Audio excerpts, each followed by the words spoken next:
বিধানসভা নির্বাচনের মাত্র কয়েক মাস আগেই বিশেষ নির্দেশ দিল নির্বাচন কমিশন। পশ্চিমবঙ্গ, অসম, কেরল, তামিলনাড়ু এবং পুদুচেরিতে আসন্ন নির্বাচনের জন্য কেন্দ্রীয় অবজারভার নিয়োগ করল নির্বাচন কমিশন। এই 5 রাজ্যের নির্বাচনী প্রক্রিয়া নজরদারির দায়িত্বে যে তালিকা প্রকাশ করা হয়েছে তাতে পশ্চিমবঙ্গের মোট 25 জন সিনিয়র অফিসার রয়েছেন। এর মধ্যে 15 জন আইএএস এবং 10 জন আইপিএস। এই তালিকায় রয়েছেন হাওড়া পুলিশ কমিশনার এবং আসানসোলের কমিশনারও। পাশাপাশি প্রশাসনিক মহলে চর্চার কেন্দ্রবিন্দু হয়ে উঠেছে আর একটি নাম, পশ্চিমবঙ্গের বর্তমান স্বরাষ্ট্র সচিব জগদীশ প্রসাদ মীনা। রাজ্যের স্বরাষ্ট্র সচিব জগদীশ প্রসাদ মীনাকে ভিন রাজ্যের অবজারভার হিসেবে ট্রেনিং দেওয়ার নির্দেশ দিল কমিশন।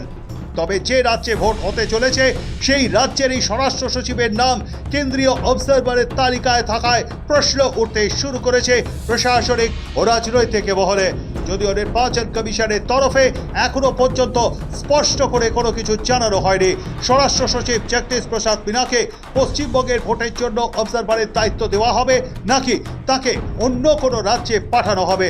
ফলে বিষয়টি নিয়ে আপাতত ধোঁয়াশা থেকেই যাচ্ছে। এদিকে কমিশনের এই তালিকা ঘিরে কমিশনের ব্যাখ্যাও সামনে এসেছে।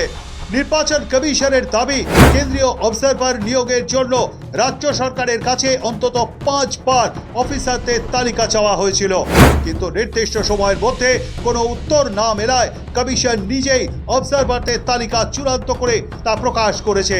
এই সিদ্ধান্তের সঙ্গে সঙ্গেই কমিশনের তরফে একটি বিস্তারিত নির্দেশিকাও জারি করা হয়েছে। সেখানে জানানো হয়েছে ব্যাচ ভিত্তিক তালিকাভুক্ত সমস্ত আইএএস ও আইপিএস আধিকারিকদের জন্য বাধ্যতামূলক ব্রিফিং বৈঠকের আয়োজন করা হয়েছে।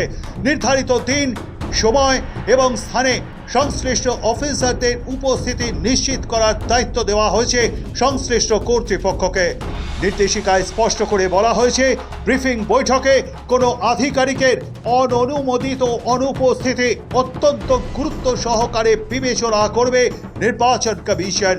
এমন ক্ষেত্রে সংশ্লিষ্ট অফিসারের বিরুদ্ধে শাস্তিমূলক ব্যবস্থা গ্রহণের সম্ভাবনা উড়িয়ে দেওয়া হয়নি।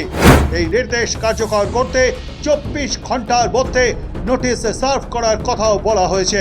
ইমেল, সরাসরি যোগাযোগ বা অন্য যে কোনো উপলব্ধ মাধ্যম ব্যবহার করে নোটিশ পৌঁছে দিতে হবে এবং তা অবশ্যই আধিকারিকের স্বীকৃতি সহ গ্রহণ করাতে হবে। এছাড়াও নোটিশ সার্ভ করার পর প্রত্যেক অফিসারের কাছ থেকে পাওয়া স্বীকৃতিপত্র সংযুক্ত করে একটি লিখিত নিশ্চিতকরণ রিপোর্ট কমিশনের কাছে পাঠাতে হবে। সেই রিপোর্ট ইমেলের মাধ্যমে জমা দেওয়ার নির্দেশ দেওয়া হয়েছে যাতে কমিশন বিষয়টি পর্যালোচনা করতে পারে। এই ব্রিফিং বৈঠকের জন্য ব্যাচ ভিত্তিক মিনিট টু মিনিট প্রোগ্রাম ইতিমধ্যেই চূড়ান্ত করা হয়েছে। অ্যানেক্সার 1, 2 এবং 3A সংযুক্ত সেই কর্মসূচির বিস্তারিত সমস্ত সংশ্লিষ্ট আইএএস ও আইপিএস আধিকারিকদের জানিয়ে দেওয়ার নির্দেশ দেওয়া হয়েছে। ব্যুরো রিপোর্ট, সময়, কলকাতা।